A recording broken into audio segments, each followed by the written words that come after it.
Okay, welcome to today's whiteboard lecture. This will be our first installment of the wonderful, amazing world of polymer matrix composites, most referred to as just PMCs. Also, you might hear it called fiber reinforced polymers, or FRP sometimes, or just polymer composites, or just simply composites. So now, one thing for sure we don't want to make the mistake of, and that is just calling something that truly is a polymer matrix composite, just calling it fiberglass. Okay, that would be a misnomer, a sign of not a lot of engineering material knowledge. And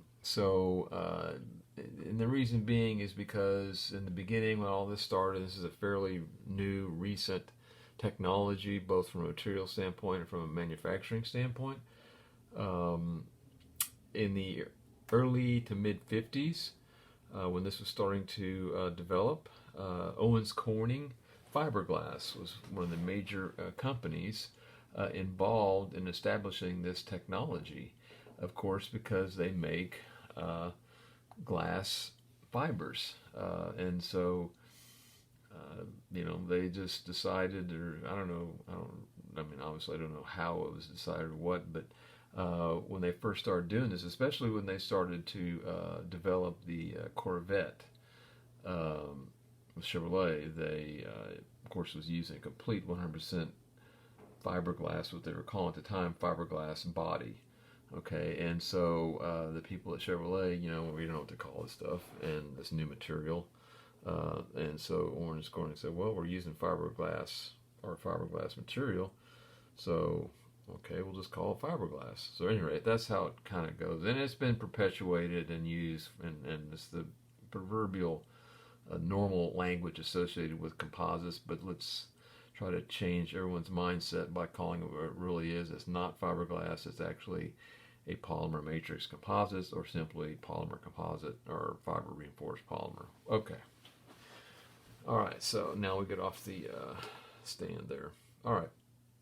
So this truly is a magnificent material system, a true material system, because, as the word implies, composites, it is composed of two or more different materials with properties. These individual materials have properties, but the resulting properties of the material when they're combined being far superior to the individual properties of those materials that make up a PMC. So the two major components to any polymer matrix composite is, first and foremost, the matrix. What we're calling a matrix was essentially is just the resin, and then there are the reinforcement fibers. All right, so we're going to go into detail about both of these and what happens when you combine the two into one product that is called a prepreg, and we'll talk about that and where that's utilized. We'll talk a little bit about some of the actual manufacturing processes involved in composites, because it just kind of goes with the material, so to speak. So we'll go through that, but let's first address, again, this matrix or this resin, and I'll go into details about this, the functionality and the benefits and all this stuff. But just for now, an introduction. The matrix, being the resin, is usually normally a thermoset resin. Okay, again, recall that thermoset resins are the ones that actually are basically two parts.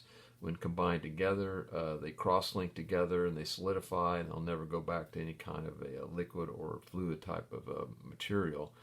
So, and the two most widely used I would say, for non-performance based high-tech type applications, the normal thermoset resin used in these PMCs are what they call unsaturated polyesters. That's what you'd go if you went down to the hardware store, or an automotive supply store, or a paint store, or whatever, and get what they get what they call a fiberglass repair kit.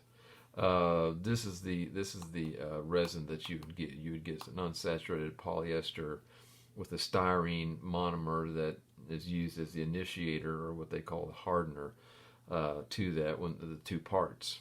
So, but most PMCs that are used in performance applications, high-tech type applications, or use a variety of different types of epoxies. Okay, and again, we'll talk a little more about these in detail in a little bit, just to get an idea of what we're talking about here. And then over on the reinforcement side, we have three major categories. There's more. There's metal fibers. There's ceramic fibers. There's lots of particles, particulates, but these are the big three type of reinforcement fibers that are used in PMCs. And first and foremost, again, the most widely used and least expensive is glass. And again, we'll go into details about this, but there's all different types of glass fibers. Then there is one that you've heard called Kevlar. Again, trade name, a DuPont trade name, but it's actually an aramid, classified as an aramid fiber. And then last but not least, everyone, of course, has heard of carbon or graphite fiber, and we'll go into some of the specific details of that also here shortly. All right, so let's talk about some of the qualities and or benefits, and I'm going to go through 5 or 6 of these to kind of give you an idea of why these PMCs have become so popular and becoming more and more prevalent in so many different types of applications out there right now, both from consumer based applications as well as industrial, military, performance, all kinds of applications are utilizing this newfound material system and processing. Okay, so first and foremost, without a doubt, under qualities and benefits of PMCs would have to be the high strength and lightweightness of them. Ultimately, what we call these strength to rate ratios. They are among the most effective materials that we've talked about or will talk about by far in delivering high strength per unit weight. They really excel in that category, high strength per unit weight. And there are 2 specific ratios that design engineers use when they are trying to decide which structural material will provide a desired strength or stiffness with the lowest mass, okay? And those 2 ratios are called specific strength and specific stiffness. Now, specific strength, as it states, strength, we know what strength is, and strength is basically what we've always referred to as just tensile strength, all right, which is sigma max. So the specific strength for a material then would be, and you could do this with any material out there, any one that we've talked about, but the specific strength would be the tensile strength value, for instance, if it was steel, aluminum, whatever it might be, divided by that material's density. Okay, divided by that material's density. And you're going to come up with a number, all right? And without a doubt, every time, these PMCs will win out with being able to perform with the greatest strength with least dense or least mass of any material out there, okay? So it wins. That one of the main reasons why we see this being used in so many different applications.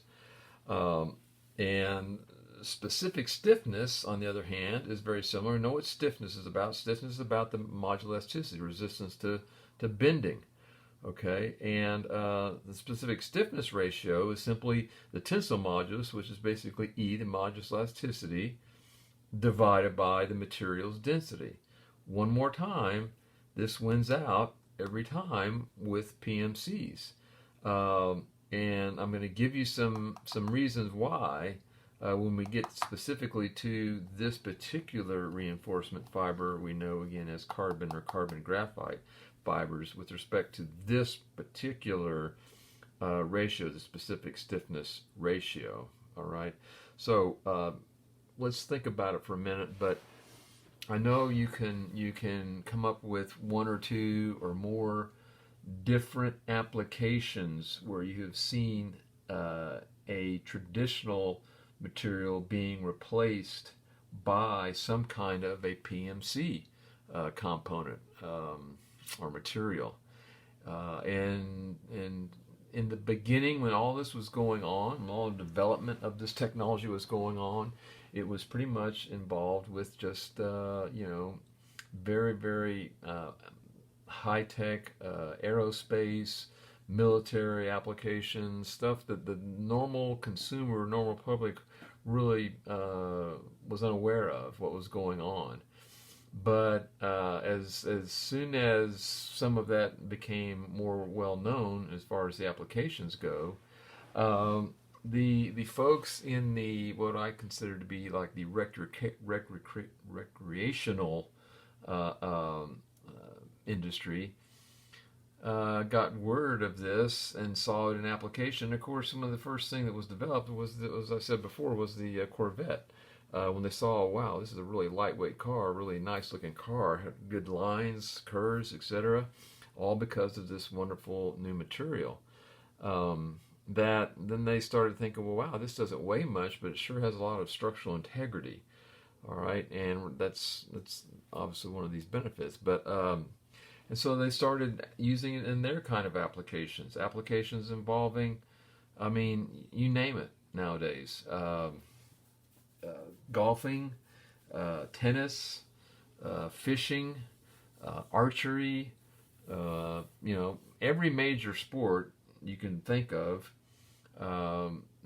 has now products that are developed using this material.